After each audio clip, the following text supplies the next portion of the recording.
Assalamualaikum warahmatullahi wabarakatuh. Allah Subhanahu wa taala menyebutkan dalam surah Al-Kahfi, di akhir surah Al-Kahfi di ayat 110, "Faman kana yarju liqa'a rabbih faly'amal 'amalan shalihan wa la yusyrik bi'ibadati rabbih ahada." Allah mengatakan, barang siapa yang mengharapkan perjumpaan dengan Allah Subhanahu wa taala, faman kana yarju liqa'a rabbih, barang siapa yang mengharapkan perjumpaan dengan Tuhannya Allah Azza wa Jalla, faly'amal 'amalan shalihan, maka hendaklah dia beramal dengan amal yang saleh. Wala yusyrik bi'ibadati rabbih ahada, dan jangan sekali-kali dia mempersekutukan Allah Subhanahu wa taala dengan apapun dalam hal ibadah kepada Allah Azza wa Jalla. Hadirin yang saya muliakan, hidup yang hakiki itulah hidup yang ketika di dunia adalah hanya menuju kepada Allah Azza wa Jalla dengan cara yang telah ditetapkan oleh Allah Azza wa Jalla, disampaikan oleh Rasulullah sallallahu alaihi wasallam. Namun kadang hati kita ini sering kambuh. Cuma kadang kita enggak sadar, kadang enggak ada lab khusus yang memeriksa di dunia ini yang orang buat untuk memeriksa hati ini sedang keras atau sedang lembut, hati ini sedang baik atau sedang tidak baik. Kalau kita ni fisik kan pilek ya sikit dah terasa, enggak nyaman sikit dah, badan enggak enak. Kelebihan makan daging bagi orang tertentu dah enggak enak perasaan. Ya, kelebihan kurang air dah terasa. Tapi bagi orang-orang mukmin, kalau dia punya ilmu dan selalu belajar untuk mengenal keadaan hatinya, maka dia akan tahu. Karena hati inilah yang menghalangi kita untuk segera beramal saleh, untuk meninggalkan amal saleh, untuk berbuat maksiat atau tidaknya. Di kesempatan ini kita ingin sampaikan singkat bahwasanya di antara cara yang bisa kita perhatikan untuk diri kita melihat kondisi hati kita adalah bagaimana kondisi kita ketika sendirian. Maka para ulama mengatakan barang siapa yang bertakwa kepada Allah Subhanahu wa taala ketika dia sendiri sembunyi-sembunyi, maka dia tidak akan bermaksiat kepada Allah Subhanahu wa taala dalam keadaan terang-terangan. Karena orang mukmin demikian. Sedangkan orang munafik ketika sendirian, dia na'udzubillah min dzalik, dia berani bermaksiat dan dia rasa seakan-akan tidak ada memantaunya. Tapi ketika dia di hadapan khalayak, dia menampakkan kesalehannya. Terutama itu munafik zaman dulu, di masa Nabi sallallahu alaihi wasallam. Ketika di hadapan orang-orang mukmin, dia menampakkan keimanannya. Hadirin yang saya muliakan, bahkan munafik zaman sekarang jauh lebih parah. Dalam keadaan dia berani bahkan menampakkan kekufurannya di kalangan orang beriman, namun dia enggak mau menanggalkan istilah Islam atau Muslim pada diri dia. Aku tetap Muslim walaupun gini-gini. Tapi dia memperolok-olokkan agama, menghina ajaran Nabi SAW, namun masih bangga mengatakan Muslim dan enggak mau dia memuliakan Islam dengan kalimat-kalimatnya. Hadirin yang saya muliakan, maka itu satu tadi. Kita bisa melihat juga, dan bahasa lainnya kondisi hati keras itu ketika kita berat melakukan amal ketaatan. berat. Ya, ketika kita bicara amal ketaatan bukan hanya konteks salat. Kalau udah salat juga berat, ini lebih sangat berat udah.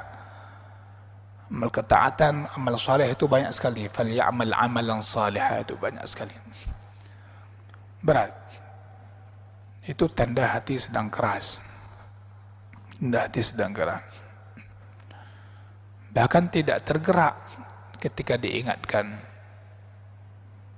Diingatkan lagi, dinasihati lagi juga tidak sadar. Ini menunjukkan sangat keras sekali hatinya.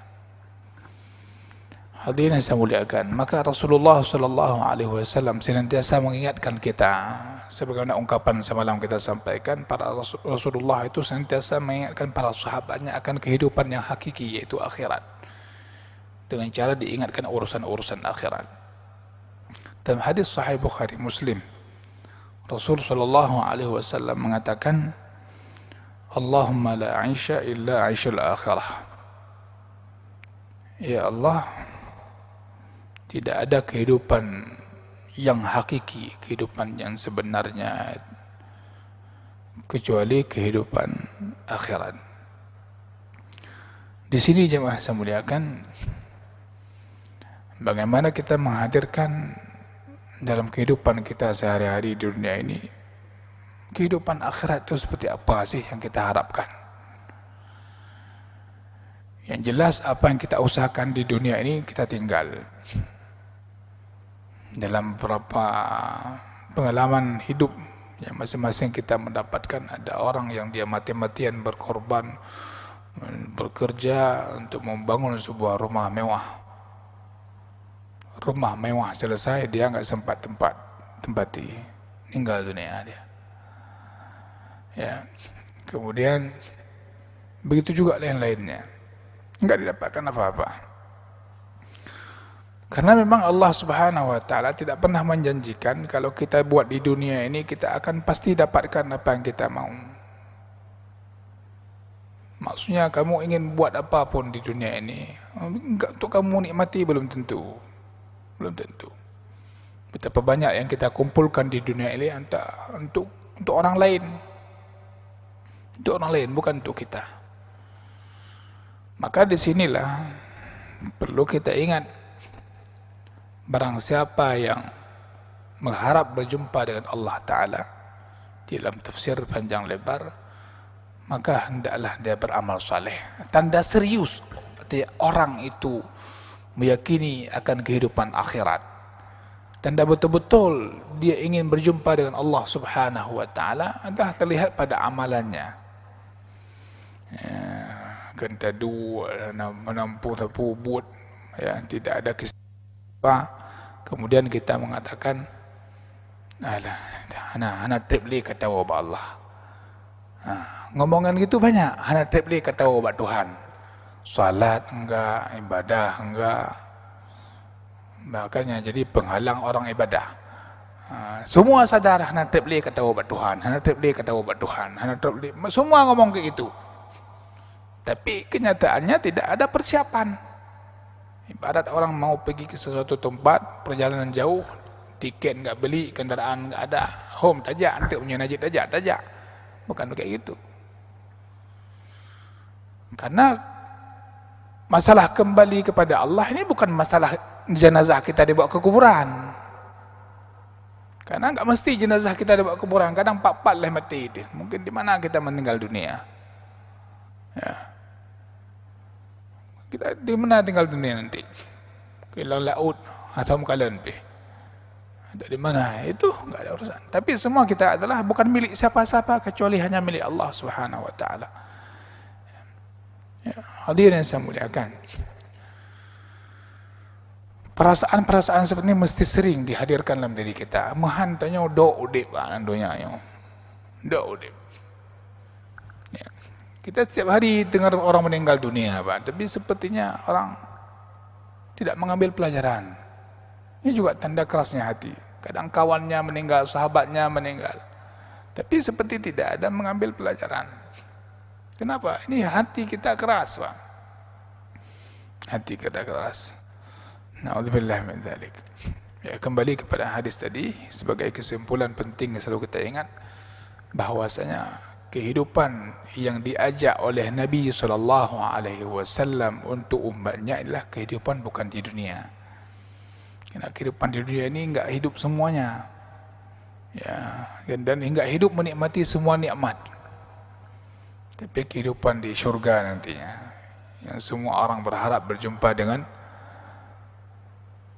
semua orang-orang mukmin bersama para nabi, para rasul, bersama orang-orang saleh. Ya, ini yang diharapkan. Ya, mudah-mudahan sisa umur kita di dunia yang berbeda-beda, kita tidak tahu, mungkin ada di antara kita 1 hari lagi, 2 hari lagi, mungkin sebulan lagi, setahun lagi. Ya, yang jelas tidak pasti sampai kapan.